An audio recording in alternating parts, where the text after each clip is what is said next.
je suis sans mots. C'est...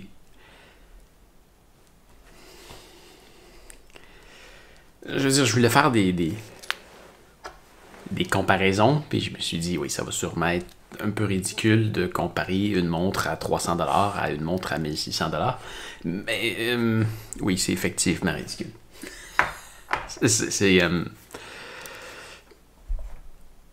C'est une montre vraiment incroyable. Elle est grosse. Oui, si t'aimes pas, les grosses montres, oublie ça. Elle est énorme. Il y a une certaine... si on compare avec la Ambit, est plus... mon éclairage est pas bon. Hein. Ah, peu importe, je vais faire des vidéos pour ça plus tard. Est vraiment plus épaisse. Au niveau de la Ambit 3, c'est similaire par exemple. C'est similaire, mais elle a un écran qui est beaucoup plus gros.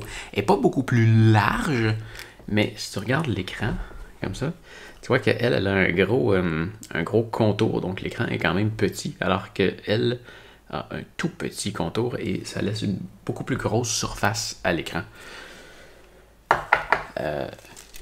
L'information qu'on peut y lire est très claire, on peut facilement la voir de loin. C'est quelque chose que j'avais un peu de la misère avec, mais avec la Ambit, pas la Ambit, la Suunto 5, j'avais un peu de misère à lire à certains moments. C'est sûr que, écoute, à date, tout ce que j'ai fait avec, c'est une marche. Je voulais pouvoir essayer de jouer avec pendant la marche et bon, c'est incroyable. Je me suis pris quelques notes. La batterie. La batterie, elle dure super longtemps.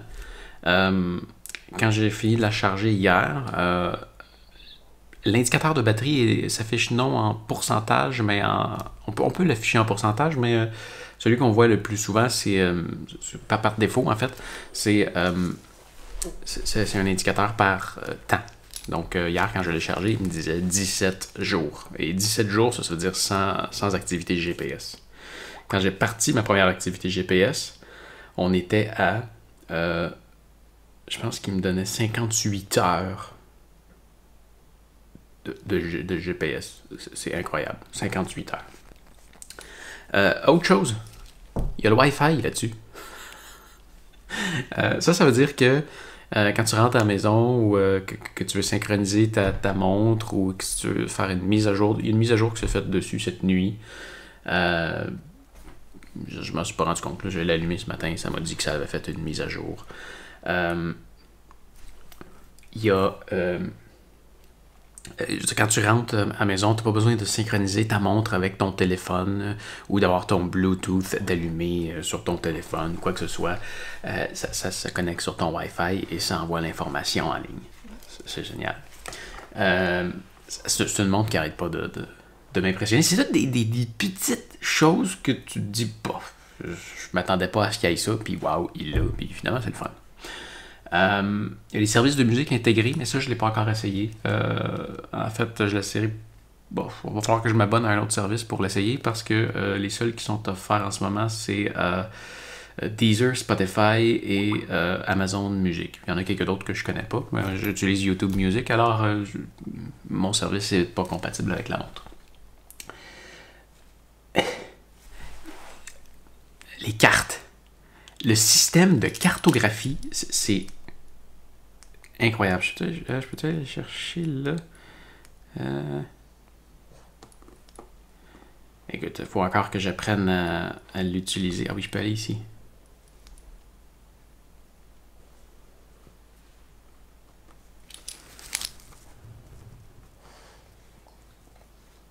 Allez, focus. Voilà, la carte. Il y a littéralement la carte d'intégrer dedans. Et regarde ça, tu peux... Là, je vais à l'envers, ça va être difficile. Va-tu marcher? Attends un peu. De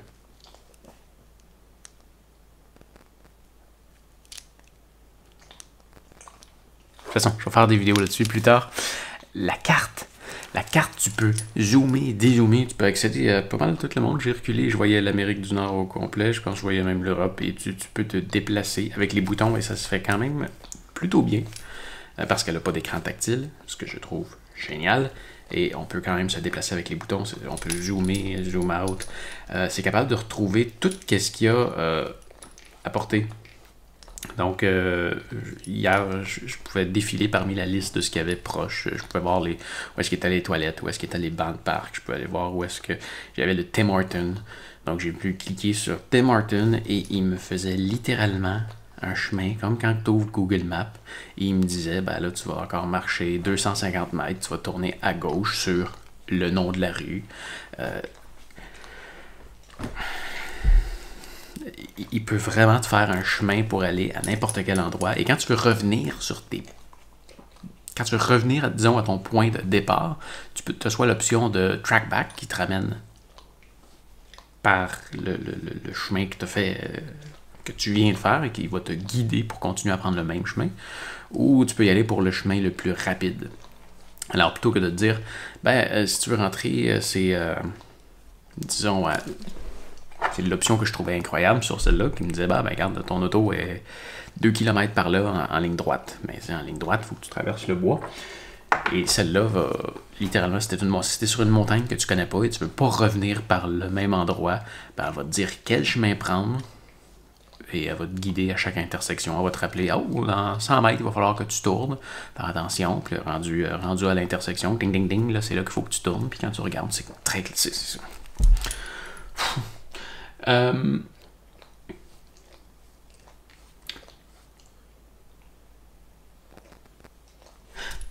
Une autre chose merveilleuse. Pendant une activité. Tu sais, des fois, tu t'es mis à une activité, tu t'es mis tous les paramètres de ce que tu veux voir pendant ton activité, et là, tu réalises que j'aimerais ça être capable de voir, je sais pas, le degré d'inclinaison de la côte que je suis en train de monter, ou j'aimerais ça voir le nombre de mètres d'ascension que j'ai fait depuis le début de l'activité.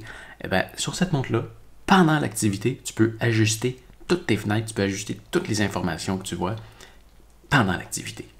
C'est la première fois que je vois ça. Normalement, en tout cas sur les montres Suunto, il faut que tu mettes fin à l'activité, que tu fasses les modifications. Dans le cas de celle-ci, il faut que tu la fasses à partir de MoveScout, donc sur l'ordinateur.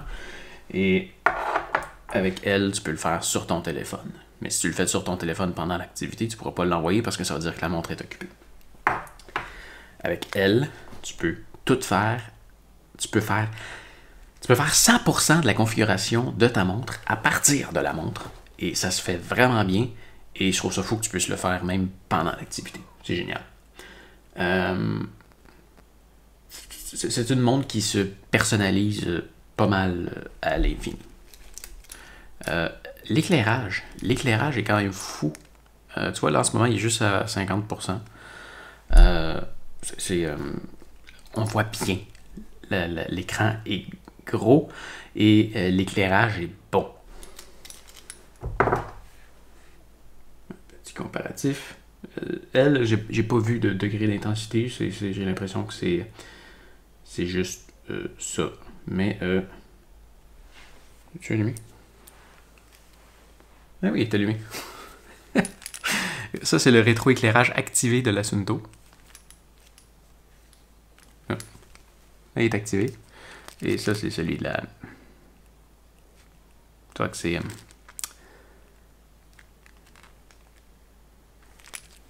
je repense.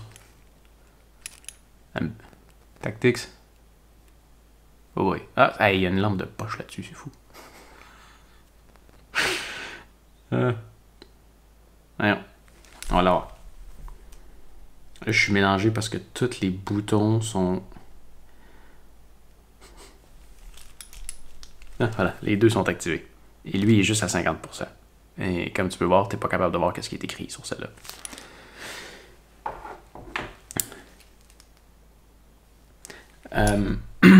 Tu vois, j'ai pu me mettre des informations sur toutes les... L'interface ici, c'est complètement personnalisable. De base, ça vient avec à peu près 15 sortes d'interfaces. Si t'aimes mieux avoir des aiguilles, si t'aimes mieux avoir moins d'informations, plus d'informations, tu peux vraiment choisir ce que tu veux.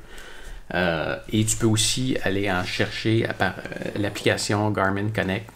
Il y a du monde qui font leur propre interface. Tu vas avoir des affaires de Mario Bros ou de n'importe quoi. Tu peux avoir n'importe quoi comme interface de montre. Ça va, Pouki? Et tu vois, en ce moment, j'ai en tout temps, sans jamais toucher à aucun bouton, j'ai l'information sur l'heure, bien sûr, l'altitude, l'heure du coucher de soleil, mes pulsations cardiaques, la température qu'il fait en ce moment dehors, et le temps de batterie qui me reste, soit maintenant 16 jours. C'est fou. Et en quelques boutons, tu peux aller chercher beaucoup d'informations.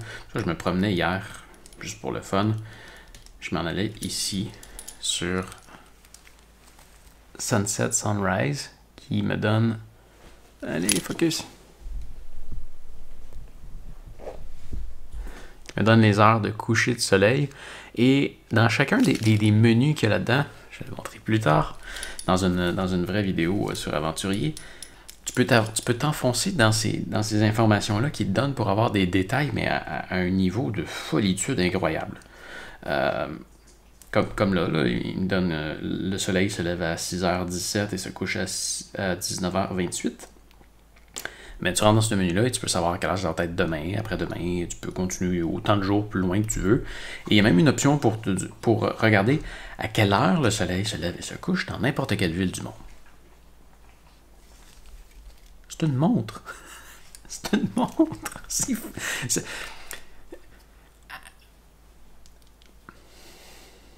pas qu'elle livre la marchandise, c'est qu'elle livre plus que ce qu'on s'attend d'une montre. C'est ça qui est incroyable. La recharge solaire, c'est vraiment le fun. Déjà que la batterie dure longtemps, qu'elle puisse se recharger par le soleil. Attention, la recharge solaire, c'est pas pour que tu n'aies jamais besoin de la brancher, c'est pour prolonger la durée de la batterie. L'application Garmin, je ne l'ai pas observé encore beaucoup, mais ça a l'air vraiment bien. J'ai pas encore regardé non plus la version web.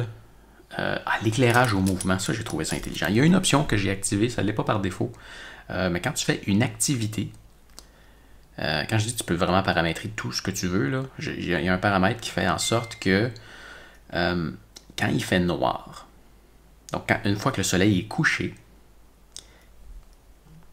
je peux gérer comment est-ce que je veux que le rétroéclairage fonctionne. Donc là, de la façon que j'ai été, c'est que si le soleil est couché et que je fais un mouvement pour regarder ma montre, la lumière s'allume pendant, et là c'est encore à mon choix, 4, 8, 15, 20, 30 secondes, 1 minute si je veux. C'est vraiment comme je veux. Alors ce que j'ai fait, c'est que quand je fais le fameux mouvement pour regarder, et hier quand je marchais, dès que le soleil s'est couché, ça s'est mis à le faire. La lumière s'allume pendant 15 secondes et c'est vraiment un mouvement de regarder la montre. Donc si par exemple je levais la main brusquement et que je me grattais la tête, elle s'allumait pas. Et si je la montais doucement comme ça pour regarder, elle s'allumait. C'est plutôt incroyable. Trouver le téléphone. Je ne l'ai pas encore essayé, mais il y a une option pour trouver ton téléphone. Je l'avais assis sur la montre de ma mère qui était une Phoenix. Donc c'est un peu la même chose. La Phoenix, la Tactix, c'est à peu près la même montre. C'est juste que la Tactix est dans un boîtier un peu plus cool avec un écran que tu n'as pas le choix d'avoir gros. Les Phoenix, tu peux les avoir aussi grosses, mais ouais. C'est à peu près la même chose. Je l'avais assis avec celle de ma mère et ça fonctionne bien. Tu peux retrouver ton téléphone. Donc tu appuies sur un bouton et ça fait sonner ton téléphone. La lumière du capteur cardiaque. Tu sais, tantôt je te parlais de la fameuse lampe de poche. La Suunto 5, disons quand tu apportes à ton bras toute la journée, elle vérifie tes pulsations une fois de temps en temps. Et la nuit, c'est la même chose, ça le fait une fois de temps en temps. Mais quand ça le fait, ça fait une lumière, là. Ça éclaire, ça n'a pas de bon sens. Et si tu fais ça, si tu la mets à ton poignet de nuit et que tu as ta main pas trop loin de ton visage, ça se peut que ça te réveille. même si tu l'as au bras, là, ça éclaire vraiment fort. Tandis que, là, tu vois, elle a arrêté de faire la lecture. Mais où je veux en venir, c'est que la Garmin fait une lecture de pulsation en tout temps. Alors je m'étais dit, ça risque d'être un peu fatigant la nuit. Mais non, la lumière est très discrète. Elle allume beaucoup moins fort. Et tu vois, elle a déjà arrêté parce qu'elle sait qu'elle n'est pas sur mon poignet. Elle allume beaucoup moins fort. Et tu vois pratiquement pas quand c'est sur ton poignet. Alors, de nuit, ça se fait très bien. Je dors pas normalement avec une montre, mais là, c'est pour vraiment faire tous les tests qu'elle a. Et elle se porte vraiment très bien. C'est ça. Ça fait même pas encore 24 heures que je l'ai. Et je l'adore. Je l'adore. Et j'ai l'impression que j'ai déjà découvert plusieurs fonctions de fou. Et j'ai l'impression que j'ai juste découvert le corps de ce qu'elle fait. Je crois que tu vas avoir beaucoup de plaisir avec cette montre. Mais voilà, c'était pas une critique, c'était mes premières impressions. Et je vais continuer à m'amuser avec. Et je vais faire éventuellement une vraie vidéo sur ma chaîne d'aventure. Alors, aujourd'hui, c'est une journée de montage. Je vais monter cette vidéo-là, quelques autres, pour qu'il y ait une vidéo par jour encore pour les prochains jours. Je vais aussi mettre la vidéo de unbox de cette montre en ligne. En fait, il va falloir que je la monte parce que je ne l'ai pas encore faite. Si tu veux aller la voir, d'ailleurs, elle est là. Et si jamais je t'ai déjà convaincu de l'acheter, tu peux passer par mes liens dans la description. C'est déjà... je te la recommande déjà. C'est fou. C'est fou. Et on se revoit demain. Salut!